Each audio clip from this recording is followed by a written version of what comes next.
Hey guys, welcome back to the YouTube channel. And today, it is part 3. You know, if you've checked out the first part and maybe the second part, I'm not sure if you have yet, but the second part isn't actually out yet. But I'm filming the third part. What we did is we took this 2021 Volkswagen Atlas Cross Sport and we, injected it with steroids. We did a B2B fab in the first episode, B2B fab, 1.5" suspension lift, wheel spacers, new struts, new shocks, some big old Nitto tires on that thing wrapped around with a big fender kit. Episode 2 was lighting and roof rack, the B2B fab light mounts that are completely hidden behind the bumper, some rough country lights, a custom rough country roof rack that is actually made for a Polaris UTV that matches perfectly and looks badass on this with the light bar. Now part 3 today takes us to brakes and exhaust upgrades.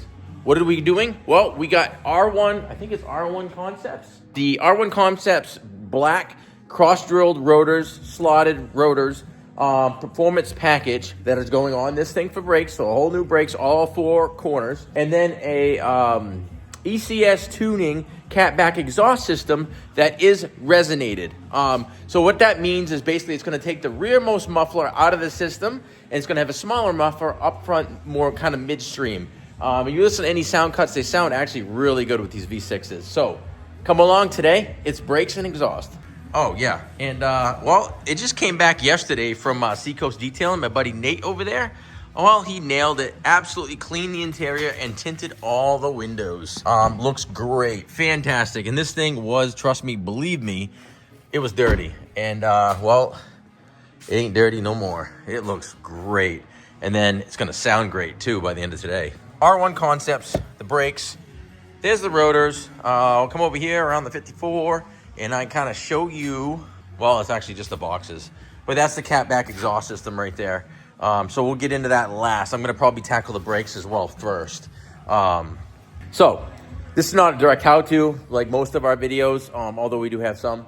But I'm going to get this thing up in the air, get the wheels off this bad boy, kind of show you what the stock brakes are, and then what we're upgrading to. And then we'll start throwing the brakes and rotors on this thing. I'm really excited for the exhaust, to be honest with you. All right, VW, seriously, like your lug studs aren't enough of a pain in the butt when you put wheels on. You got to put these funky little nothing caps on that do literally nothing. Just leave the lug nuts, man. Why? Again, not a brake how-to, but a couple things on the brakes here. Make sure if you have a retaining screw that you do take that off, because otherwise you're going to be pounding and beating off this thing, and it's not going to be fun. And remember, sometimes some bolts on Volkswagens are one-time use, so pay attention to those. The kit comes with all new sliders, so we're going to pull these all off, clean them out, and as well as boots if you need them. You want to make sure that everything is moving freely, and this one is, and it's actually still quite a bit of lube on it. So those are actually in really good shape, which is rare up here in New England. So we'll continue on. We got to push the pistons back in. It's a dual piston on the inside. We're working one side at a time, because otherwise if you had the other side off and you tried to push this side in, you might be pushing that side out. So it's good to just kind of work one wheel at a time. All right, a little bit of PB Blaster. We got that off. We're gonna go ahead and clean this surface up here. And as you can see on the back side of the rotor, it was in rough shape, and that pad was it had probably lost at least a third, pushing a half of its contact surface. So he wasn't even getting the braking he should be getting. All right, got it all cleaned up. Put some anti-seize on there. Probably not as big of a deal for you boys down south that don't deal with the rust that we do. But it'll help the next guy get that thing off next time around, because we did have to beat it off. All right, we got the brake bracket all cleaned up here. We got all the new hardware installed, a little bit of anti-seize behind that. We get to spray them down still. The R1 Concepts, this is the Optimum OEP series, which is original equipment performance. So it's their upgraded brake pads. We're gonna go ahead and load this all up and get it on our rotor there that we now have mounted up. And then get this caliper back on, head to the other side. One side done, all back together. That black looks pretty slick. Now, granted, the faces are going to wear off, but the recesses will stay black and the hub will stay black. And, let's face it, that's pretty cool. As you can see, some of the B2B Fab suspension stuff in there as well. And the new struts that they also hooked us up with. I got to go ahead and jump on the other axle. While I'm doing that, it's a great time for you to jump down there in the comments. Let us know what you think about this Atlas build. You want to see more type overlanding adventure type builds? It is cool. It's the first one, I guess, like this that we've done in the shop. And don't forget to hit the like and subscribe. Tell a friend, tell a buddy. Watch the video twice. I don't care. It's all appreciated. We appreciate all you guys. So I'm going to go ahead and do that. And while you're doing your thing, check back with you. All right, so I had a couple customers here, but I'm back. Both sides of the front are done. How'd you guys do with your comments and subscribes? Good? Okay, good. Glad to hear it. It's a cool rig, huh? 54 Chevy, pretty cool. Doing a power steering mod with that one. We are on to the back, which is less than exciting again. But you have an electronic e-brake. You technically need a scan tool. We have a few tricks up our sleeve on how we manipulate these, but that's not this video, and it's not the way you're supposed to do it. So we're not going to show you the non-scan tool way. However, we may do a separate video for something like that.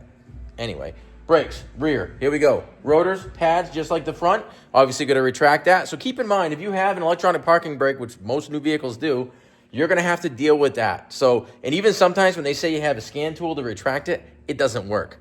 So sometimes you take the motor off. I'm kind of giving you a hint here. Sometimes you have to take the electric motor off and manually screw it back in yourself. There's ways to do it. So don't be like, oh, you have to go to a dealer. There's ways to do it. And this one's fun. You can't even get a socket on there. It's a 7mm. You have to do the entire thing with an Allen key.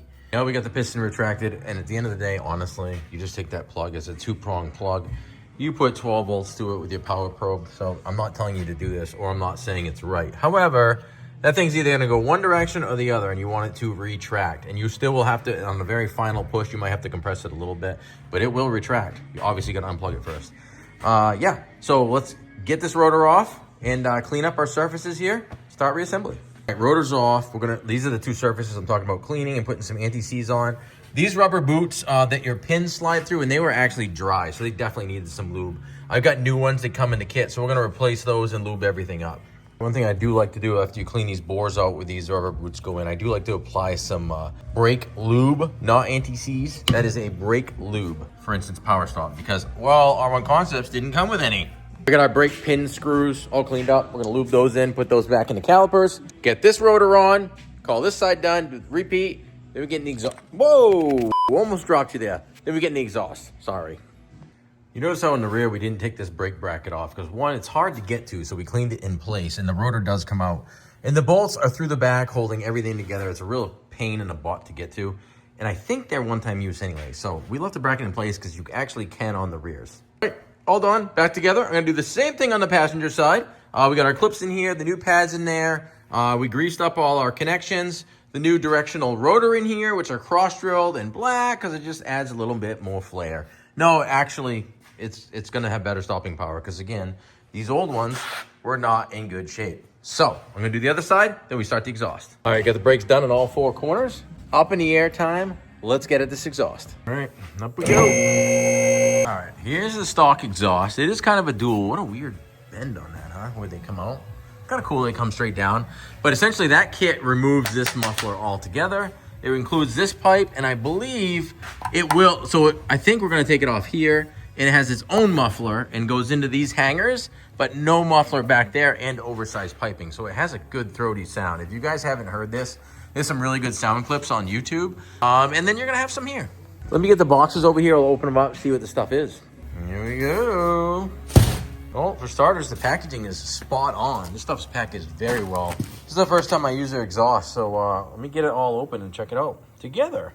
All right, all in packaged. I will say, being the first time we used the ECS exhaust from ECS Tuning, I'm pretty darn impressed with this. Full stainless, all the bracketry. Look at the tips. TIG welded, turn downs, where it's gonna kind of go in the factory location, except sound, well, you know, awesome. All the clamps, all the hardware, everything you need. The only thing I'm not seeing is an instruction sheet, but it's pretty self-explanatory, so I'm not too worried about it. It's the next day. I don't know if I had this hat on yesterday, whatever. On the Atlas, and I did want to mention on the brakes, we didn't finish the exhaust. We did the unboxing. A couple buddies came over, so that got put off till this morning. So obviously when you do the brakes, when you're done, you do want to pump up that pedal and check your fluid. Very important. But I wanted to mention on the, like I said, pretty straightforward install, but the fasteners are all rusted, and I had them soaking all night. I don't think it's going to make a big difference taking them apart or off, as well as the rubber hangers. You could just cut them. You could cut it, blah, blah, blah.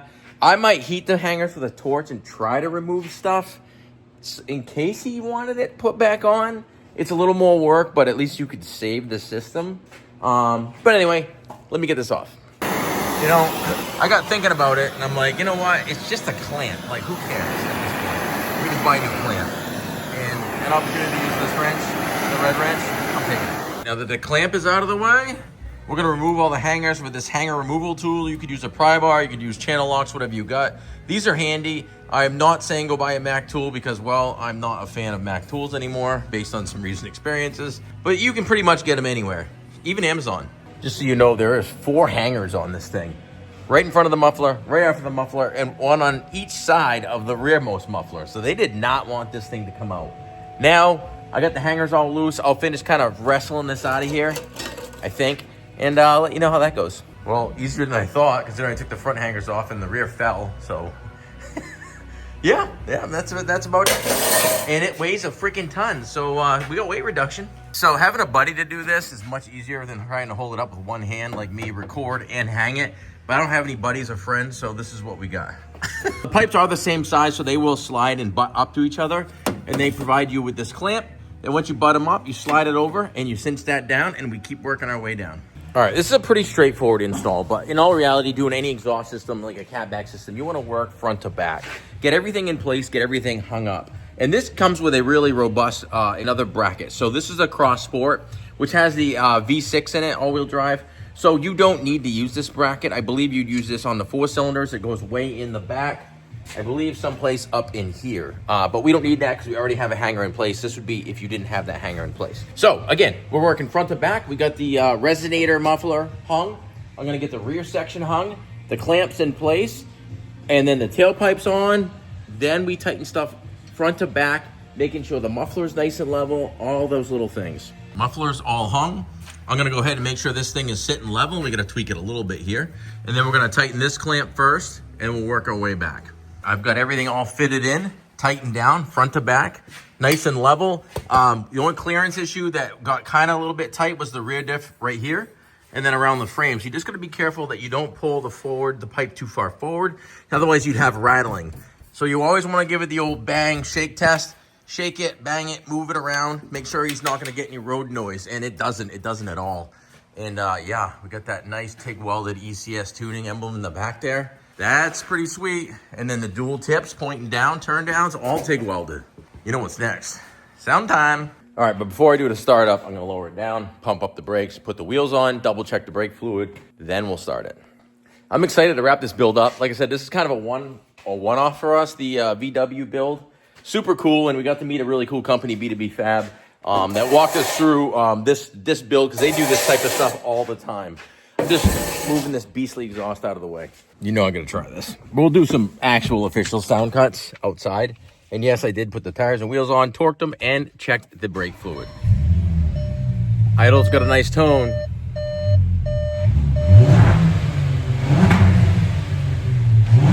That's throaty. I like.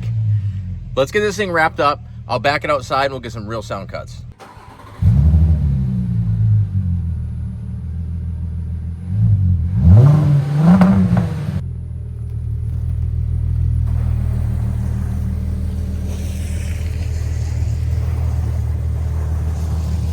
I listened to sound cuts online and this exhaust sounded good. I liked it from day one, but I think it sounds even better in person. So let me get you, I don't know how the audio will be. I'll kind of put the camera down again and we'll do some sound cuts. I'll rev it and stuff. But it's got a nice throaty sound without it being obnoxious.